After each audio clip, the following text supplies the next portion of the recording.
এবং বিশেষ করে জুলাই জাতীয় সনদ কিভাবে বাস্তবায়ন হবে সেক্ষেত্রে এখনো পর্যন্ত সেটি নিয়ে আমাদের মধ্যে ভিন্নমত রয়েছে। এজন্য প্রত্যেকটা দলের পক্ষ থেকে কমিশনের মেয়াদ বাড়ানোর প্রস্তাব করা হয়েছে। আমাদের দলের পক্ষ থেকে আমরা যেটি লিখিতভাবে জানিয়েছি, যেহেতু 2018 সালের কোটা সংস্কার আন্দোলনকে কেন্দ্র করেই পরবর্তীতে আবারও যখন 24 সালে কোটা ফিরে আসে এবং এই ঘটনাকে কেন্দ্র করেই মূলত গণ অভ্যুত্থানের প্রেক্ষাপট রচিত হয়েছে, সেক্ষেত্রে দলগুলোর কাছে যে খসড়া ঘোষণাপত্র দেওয়া হয়েছে, খসড়া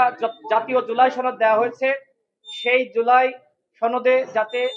2018 সালের কোটা সংস্কার আন্দোলন অন্তর্ভুক্ত করা হয় সে ব্যাপারে আমরা লিখিতভাবে মতামত দিয়েছি। যে অঙ্গীকার নামায় আমাদের স্বাক্ষর করতে হবে